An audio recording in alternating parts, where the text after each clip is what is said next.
All right, here we go. What is up, everybody? Welcome to another episode of The Sense presented by By Impuls. I'm your host, Eddie. And today we have a special guest on the show, Dan from Brawlhalla. I'll let you introduce yourself. Hey everybody, my name is Dan Raven Nichols. I'm the marketing and community manager for Brawlhalla. If you've played it, you're awesome. If you haven't, we're going to talk about it. Nice. Before we jump into the questions, tell us a little bit about yourself and what you do.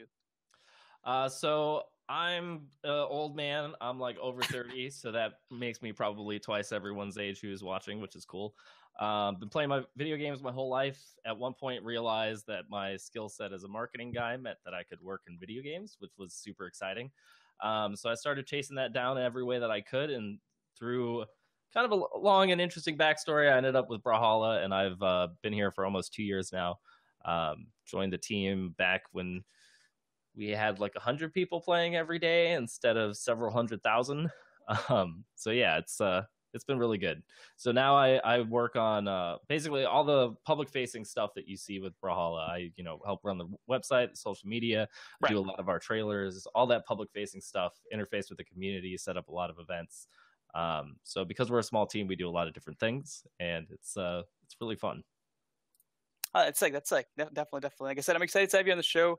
We seem to have some issues with the name, so we're going to see what's up with that. But let's get into the questions. So let's start off with you telling us how you got into gaming and how has that let you to work with such a big game like Brawlhalla? So I've pretty much been playing games my whole life. Like I was a very, very little kid when like the NES dropped.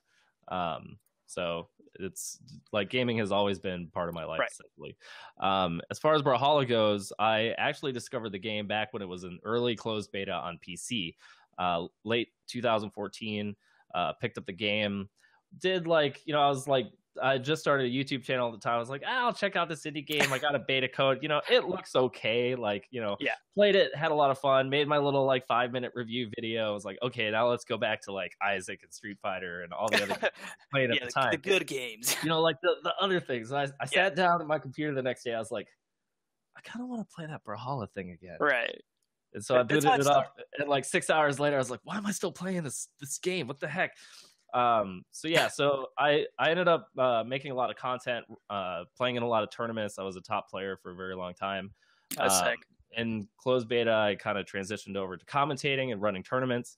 And over time, it just kind of led to Blue Mammoth Games, the developers behind it, offering me a job to go and do community stuff full time. So I joined the team right around the start of open beta. I came in, I helped get a lot of marketing stuff ready to go, and we've basically just been rocking and rolling ever since.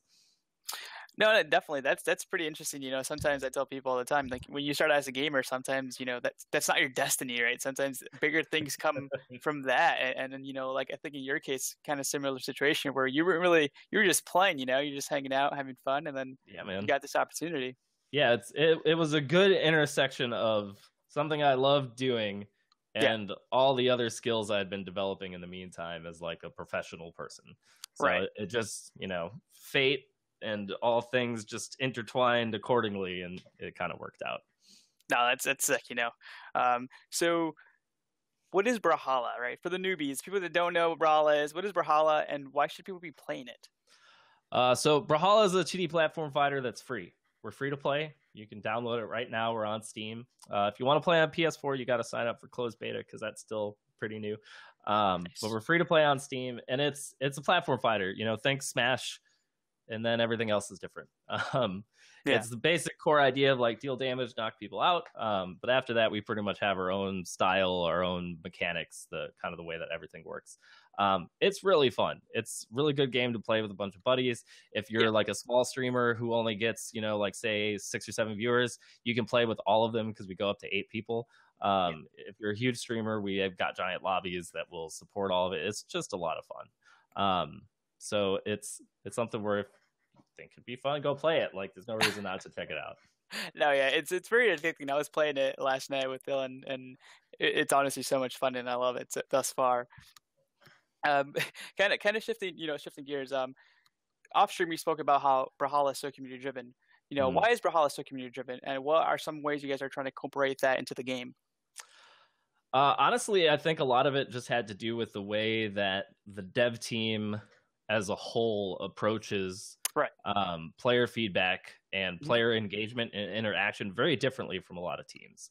I agree. Yeah. In bigger studios, it's very common for the community manager to be the only guy that is looking at community feedback and reading all the Reddit posts, reading all the tweets and everything else, and taking that information, boiling it down, and handing it off to the artists and programmers and saying, here's what the community thinks, here's some information, right? Yeah. For us, it's not like that. Like every single person on the team, from the company founders to our latest hires and all points in between, everybody is looking at all of that stuff constantly. We're constantly absorbing community feedback.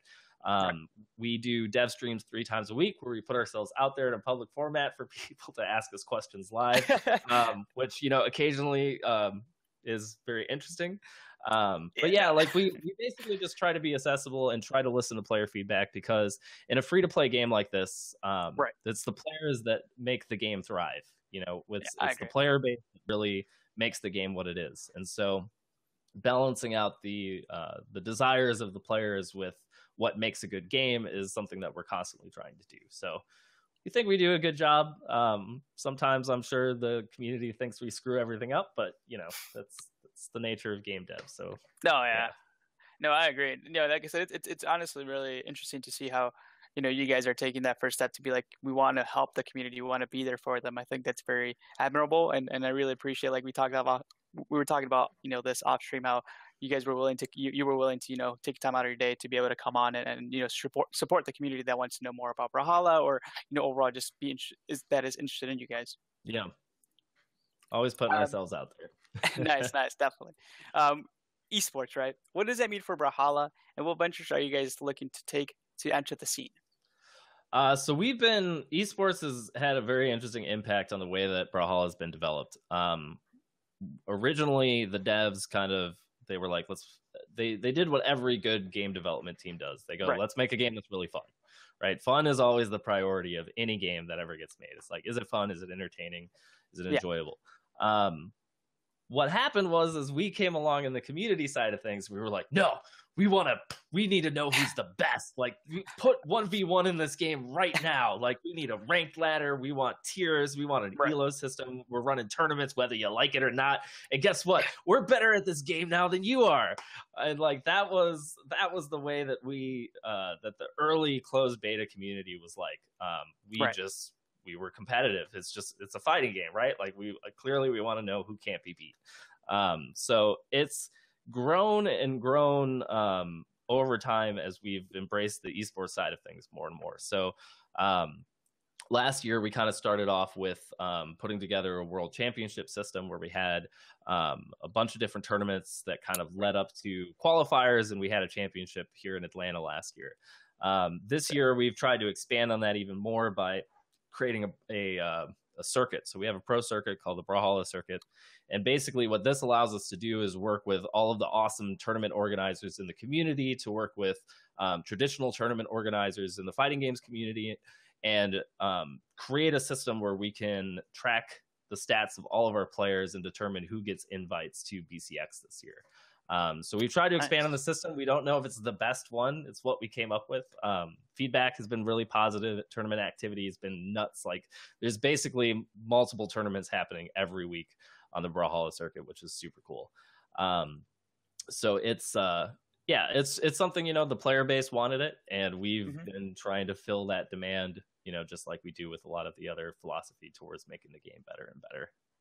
No, definitely. That's really cool. I saw some some of the tournaments on YouTube. Some of the clips. It's honestly pretty sexy. Along those lines, you guys just finished Combo Breaker. How has that been for Brawlhalla, and how was the turnout? So Combo Breaker is actually really interesting for us because that was kind of our foot in the door to the FGC. Shout outs to Tubbleware if you're watching this. Basically, there was a guy, Tubbleware, who is a commentator for Marvel and Street Fighter at EVO and Combo Breaker and other places. Nice. He's a really big guy in the community over there. He discovered our game really early on and was like, Brawlhalla is dope. This game is so good. Everyone needs to play this. And it was kind of because of his voice and him, having worked with Combo Breaker since their first iteration, that we were able to go to Combo Breaker last year. Nice. So last year we had a big tournament. We had a bunch of people turn out for that. So us in the community were really excited about going back. This year we had pretty good turnout. We changed the system for registration on it, and a lot of our top players came out to it. Nice. So I think we had like exactly 64 people, so we could run the cleanest bracket.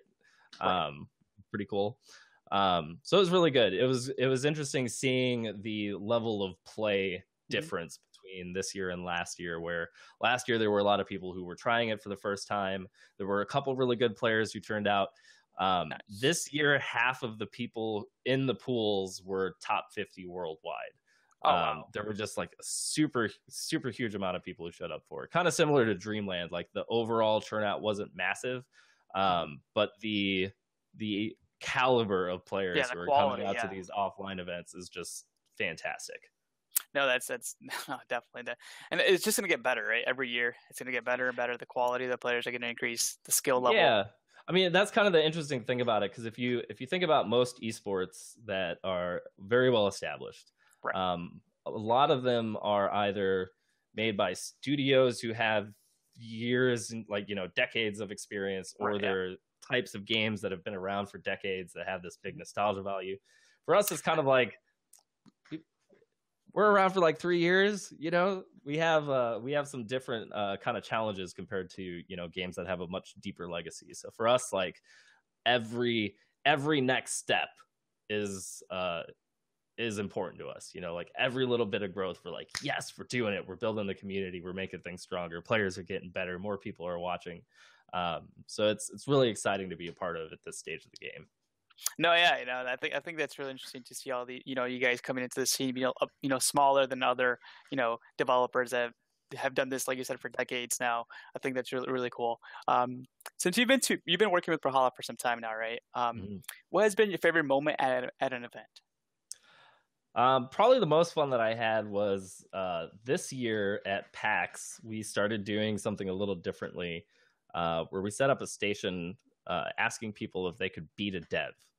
So we basically created this system that would allow us to beat the crap out of newbies all PAX long. So we had it, we're like, we had our little like giveaway board that our artists did up. They were like, look, if you can even take a stock, we'll give you some free swag. If you could take 2, we'll give you even more. If you beat a dev, we'll give you like a t-shirt and all this other stuff. And it was so fun because we had people lining up like around the booth, like, wow, like waiting, like just watching people getting utterly destroyed by us, because at PAX it's like everybody's new. Right. And it was the fun wasn't from beating up people, although that was very fun. I'm not going to lie. Destroying noobs is always an enjoyable experience. But what was really fun was just listening to the people like in the line talk about the game, right? Like, nice, yeah, I warmed up over here on this station with my buddy. Like, I'm watching. I think I see what he's doing. I'm going to look out for that. And it's that kind of chatter I love hearing from people. That type of like enjoyment and energy in a live setting is just so much fun. It's part of why I really like going to all of the PAX conventions that we go to, because just getting to hear like people who are newer to the game get excited about the possibilities is something that's always super fun. No, yeah. Dylan, off stream, he told me that you guys, he couldn't even get into your booth. I believe it was either at PAX or RTX. Yeah, PAX South, right? Okay. You said you couldn't even get in your booth. That's how many people were there, and it was like you said, that line. And I think that's probably, I'm not lying. If I was in your shoes, or I would just kind of be like, damn, like this is really happening. People are lining up like this. Yeah, that was actually like one of the things the dev team told me about their early PAXs was they kind of went to one and they like kind of shared a space with somebody and they were like, okay, I think this was cool. Let's get our own booth. And they said that the first time they went to a PAX, they were actually surprised at how much fun and how many people just would come by, see the game and want to play it. Right. And I think they described it to me as like a big turning point, because when you make a game, you're like, okay, I hope people like this. I'm going to put it out in the world. We'll see what happens. But then to see people like pick up a controller and have fun immediately is just this completely validating experience. And it's something I still love seeing when people play the game for the first time. No, yeah, like I agree. No, it must be really insane and humbling. Along those lines of events, right? Um, you guys attend multiple events now, Mhm. PAX, definitely most of the PAX. Brawlhalla, did you guys think that Brawlhalla was always going to have that support since the beginning? Since you guys had seen so much support, pretty much since almost the start. It's interesting. It's something where it the amount of support we get from people when we go to the conventions is always super great. And Yeah, it's changed a little bit from last year to this year as we've right. become a little bit more known, more recognizable. There's more players. Like it's much more likely now when we go to an event that someone will roll up and be like, "Yeah, I'm like really high plat on the ladder. I play your game all the time. Can I get a metadev? Like, you got any codes for me?" Like that'll happen. And that's always fun. Like that's always interesting too. That we can start to interact with fans now, and not everybody's just completely new to the game. So it does change from year to year, and it's Right. something now where we're this year we've started to do new things when we go to events. We'll probably always keep changing it up a little bit, but it's kind of like, as long as people continue to want to walk up and pick up a controller, like, we're gonna keep going to events. No, yeah, I agree. And unfortunately, I haven't been able to go to one of those packs, and I'm itching trying to get go to one, and hopefully I do in the near future. But I think honestly, it must be amazing to be able to see all the supporters that are interested in Brawlhalla. It must be just a humbling experience. I mean, is it fair to say that when you first started playing the game, did you really expect this to be the outcome? I mean, I think everybody kind of hoped, like, like I said, when I first started playing it, I was just a content creator. I was a guy who Right, was like, I'm going to mess around with YouTube for a year and see if I can make this work. Then I'm going to right, spend all my ad money on video games. Like, I had my plan, right? right, And so, with Brawlhalla, it was like, I played it. It was fun. I played it again. I played it in a tournament, made some videos. People were watching it more than my other stuff, which at the time meant like 20 people were watching it instead of 3. And I started streaming on Twitch, and people would show up, and there wouldn't be a lot of people. There'd be like 4 or 5 guys. They would show up every time I turned on my stream, and so it just kind right. of like, I always felt that Brawlhalla, even in the early days when the game was like completely terrible if you compare it to how it is now, Right. it was fun back then, but oh my goodness, have things changed. But it's, I think that if a game is fun and if you're having a lot of fun playing it, you do have that kind of hope. Right. But it all depends a lot on player reactions and how people embrace it, and people have embraced it, so we're just going to keep doing it. No, no, definitely. That's so cool. The support's there, and all I say, like I tell people, especially just in the developing when it comes to like a game, right? You never really know until you go out there, you create something, and then sometimes things like the community just really enjoy this game, right? And I think that's where you guys stand, where it's like the community loves it, it's so much fun to Yeah, play, and all the support just kind of comes with time, yeah. and I think that's pretty freaking awesome. Yeah, it's something that's kind of rare with a lot of video games, and I've seen it in other communities. Like, I feel Hmm. like Demon Souls was kind Okay. of like an example of something like that, right? Like, they made this game, they weren't sure if people would like it, and people liked it so much that it spawned like 3 sequels and a spinoff. Like, I think those kind of things happen, and I think for us, like, we just try to continue to embrace the fact that people like our game, and our mantra now is basically like, this is still the beginning. We're just going to keep trying to make the game bigger and better as we possibly can. As long as people play it, we're going to keep Exactly. on it. So yeah, No, yeah. I think that's the right mindset to have, and especially from somebody that just plays the game, I think it's interesting to have, people that are working on it constantly and willing to always make it better. yeah. From a player's position, I think that's amazing. I'm going to put you on the hot seat. If you could pick one legend, who would it be and why? Oh man, so are we talking about like legend to play or legend to be? But, Like, what's okay, what's the legend to context play here? and legend to be. All right. Right now my favorite legend to play is Artemis. Nice. She's brand new. She's like the most gorgeous character we've ever made. Like, when the art team makes stuff like this, I just kind of like question what I'm doing on the team. It's so good. Art, like, I've been playing her like pretty constantly in ranked. She's interesting. I have a hard time finishing people off. Like, she doesn't have as good like kill confirms as some of the other weapons, but Yeah, super fun to play. As far as like legend to be, I've always self-identified with Sir Roland because of his magnificent beard.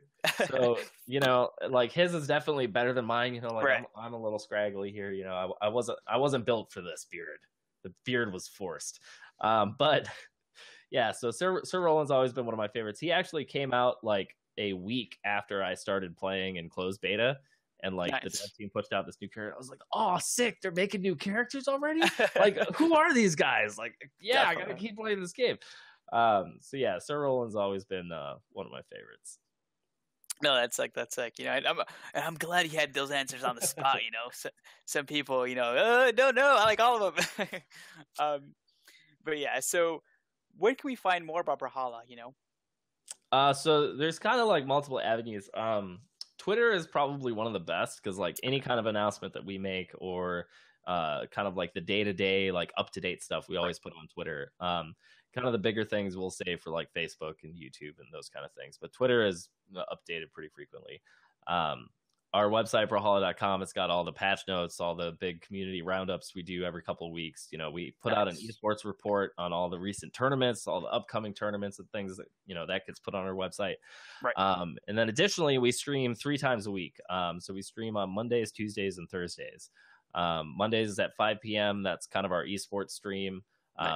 And that covers, you know, all the tournaments that have been going on. We do some highlights. We always bring in a pro player to just body the crap out of whoever's on stream. So we'll have them fight viewers. Occasionally we'll set up show matches or other things. And then Tuesday is about reveals. So like new stuff that we're working on, all that stuff gets leaked on Tuesday. And then Thursday is the one that I stream on. Thursday is the best because all we do is play 2v2, answer your questions, and mess around for an hour. There is the most special thing about Thursday is Dolce, the guy that I stream with. He is a incredible human being that can only be observed live on Twitch every Thursday. Nice. Yeah, so those are kind of the spots. We also have a couple really good Discord communities. Like if you're new and you want to learn more about the game, one of the awesome community organizations we have is called Brawl League. It's basically, I think they're up to like 5,000 members now on this giant Discord server, and they're actually also one of our tournament organizers who do a lot of the Brawlhalla circuit tournaments.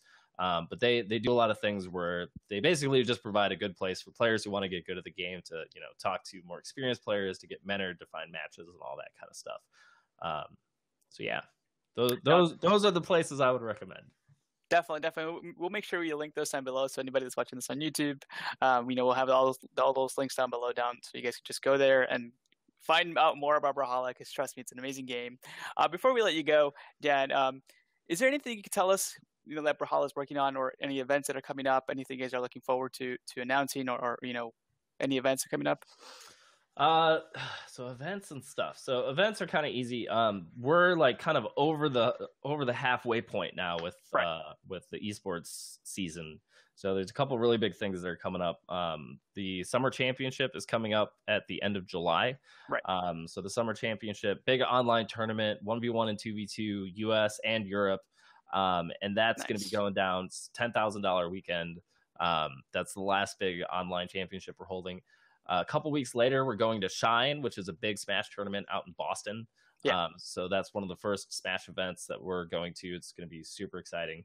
And then after that, we start our run of like weekly regional qualifiers that anybody can sign up for. So these are basically like one-off 1v1 tournaments where the winner gets a plane ticket and a hotel to BCX. Oh, so definitely. Like it's kind of our like last ditch system. We were like, all right, so people are going to earn points, and that's going to like reward the guys who are steady throughout the season. Right. But what happens if there's a guy who picked up the game in like June who's godlike? How does that guy get in? So, you know, that's what that is for. So we'll see if people kind of appear out of nowhere to take that. So those are kind of the big things. We're probably also going to be going to PAX West, as we do enjoy going to the PAXs. We've always sent devs to TwitchCon, which is a really good time.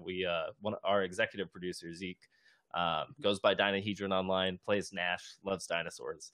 He usually goes to TwitchCon and speaks about kind of interacting with the Twitch community as a game developer and how streamers can work with game devs and all that kind of stuff, because we do a lot of that kind of outreach as well. Nice. Which is really fun. Streamers, I love you guys. You're fun to work with. Let's see. What else? As far as things we're working on, I can't really go into a lot of specifics, but we're working on some things that people are really going to like. Nice. There's a constant mix of the artists are always drawing cool stuff. Nice. The rest of us, on the esports side, we're always trying to make good events happen and promote them and all that. There's always the question of like, how can we make the game bigger, better, different, more exciting, etc. So there's some things in the works. Can't go into detail right now, but hopefully soon we'll be able to reveal some more stuff. No, definitely. I'm excited to see how this unfolds, and I'm excited for Brawlhalla. I'm excited for you, Dan. Where can people find more about you if they want to, reach out to you or something like that? So if you want to know what's up with me, follow me on Twitter. That's where I hang out. I'm either watching the Brawlhalla Twitter or I'm looking at my stuff. So Twitter is a really good place to follow me. I will say things that you don't agree with and things that will sound mean if you're salty. Will tell you to get good and to adapt and overcome.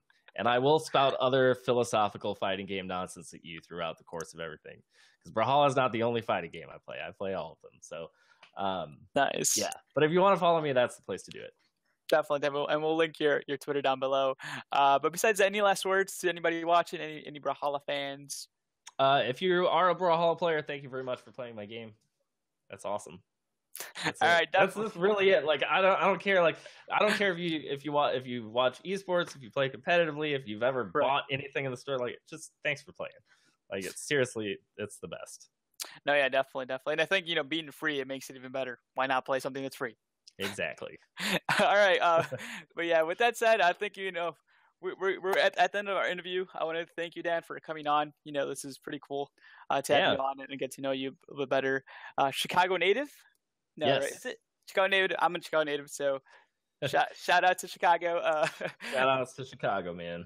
Yeah, definitely. But with that said, we're gonna leave it. We're gonna end it here, guys. Thank you guys for watching. If you guys are watching on YouTube, you guys want to know more about Brawlhalla, all those links are down below. But yeah, this is Eddie. Peace out, guys. Thanks for watching, guys. All right, end stream.